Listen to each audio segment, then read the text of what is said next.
కనానీయులు పెరిజీలు already అక్కడ ఉన్నారు. వీళ్ళు వెళ్ళి అక్కడికి వచ్చారు. ఆ మంద కాపర్లకి ఏ మంద కాపర్లకే గొడవ వచ్చింది. గొడవని అబ్రహాము అంటే దేవుని ఆత్మతో నడిపింపబడినటువంటి అబ్రహాము ఒక చక్కటి మాట మాట్లాడతాడు అక్కడ కింద వచనాల్లో. అద్భుతం.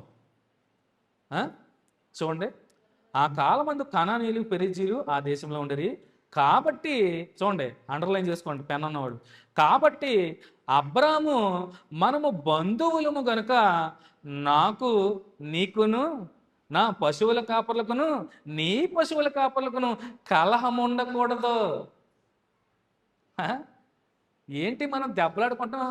మనం కాదు, నీ మంద కాపర్లు నా మంద కాపర్లు దెబ్బలాడుకుంటాం ఏంటి? మనం బంధువులు, దేవుని సంబంధం, దేవుని బిడ్డలు, మన బంధువులు. మనం కలహం ఏంటి? మనకు కలహాలేంటి? మనం బంధువులు, రక్త సంబంధికులు.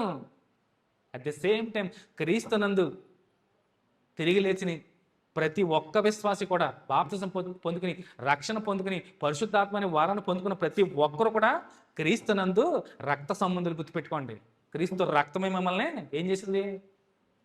బంధువులను చేసింది. క్రైస్తువులు ఎప్పుడయ్యారు మీరు? బాప్తిజం తీసుకుని లోకాన్ని విడిచి క్రీస్తు శరీరములో సంఘములో ఎప్పుడైతే నువ్వు సభ్యుడు అయ్యావో అప్పుడే క్రైస్తవుడు. నీకు క్రీస్తు దేవునికి సంబంధం లేదండి. నువ్వు క్రైస్తవుడు అంటే ఎవరి సంబంధం అనుకుంటున్నావు? దేవుని సంబంధి, దేవుని పిల్లలం. మనకి సంబంధం ఉంది. క్రైస్తవులు, క్రీస్తుని ధరించుకున్న వారు. అలాంటి మనము రక్త సంబంధికులు. ఓకే, శారీరక సంబంధం రక్త సంబంధం లేకపోవచ్చు, కానీ ఆత్మీయంగా మనం అందరం బంధువులము. గుర్తుపెట్టుకోండి సంఘ విశ్వాసులారా. మీ విశ్వాసాలని మీరందరూ వేరే వేరే కుటుంబాలు, వేరే వేరే ఇంటి పేర్లు,